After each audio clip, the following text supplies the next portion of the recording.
இவருடைய பெயர் ஜீத்து. வயது 50. ஜீத்து முண்டா. நைனாலி வில்லேஜ், பட்டானா பிளாக், ஒடிசாவில் இருக்கக்கூடிய ஒரு சிறிய கிராமம். இவருடைய அக்கா 56 வயது, கால்ரா முண்டா, உடல்நிலை காரணமாக உயிரிழக்கிறார் ஜனவரி மாதம் 26. மலிபோசி பிரான்ச், ஒடிசாவில் இருக்கக்கூடிய கிராமீன் பேங்க், அங்க ஒரு சிறிய அக்கௌண்ட் நான் திறந்திருக்கேன். இறக்குறதுக்கு முன்னாடி தன்னுடைய தம்பியை கூப்பிட்டு, இந்த மாதிரி அக்கௌண்ட்ல ஒரு 19,300 ரூபாய் இருக்கு, எனக்கு ஏதாச்சும் நடந்துச்சுன்னா அந்த பணத்தை வச்சு என்னுடைய கடைசி சடங்கு முடிச்சு.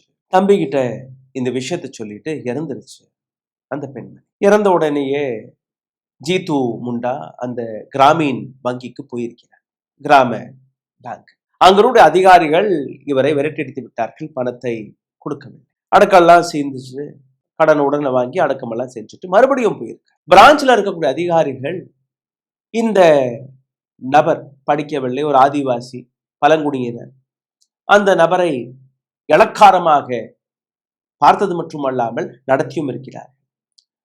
டெத் சர்டிபிகேட், அந்த பேப்பர், இந்த பேப்பர். சரி, கடைசியில என்ன நடந்திருக்குன்னா, உன்னுடைய அக்கா இறந்ததற்கான அடையாளம் என்ன, ப்ரூஃப் என்ன?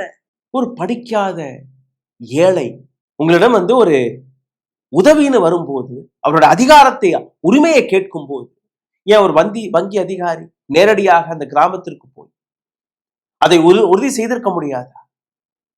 எதுவுமே நடக்கவில்லை. ஒவ்வொரு நாளும் போராடி பார்த்திருக்கிறார் ஜீத்து முண்டா. கடைசியில இன்னைக்கு அவர் செய்த காரியம், நேரடியாக சுடலக்கரைக்கு போயிருக்கிறார். எந்த இடத்துல அந்த பெண்ணுடைய சவத்தை விதைத்தாரோ அங்க நோண்டி அந்த சவத்தை தோள்பட்டையில போட்டுட்டு அப்படியே நடைபாதையாக நடந்தது. இந்த ஒடிசா கிராமீன் பேங்க்கு வெளியில அந்த சவத்தை போட்டுட்டு, இதுதான் நீங்க கேட்ட அந்த ப்ரூஃப், சர்டிபிகேட், என்னுடைய அக்கா தான் இது, இறந்து போனார். இப்போது நீங்க நம்புறீங்களா?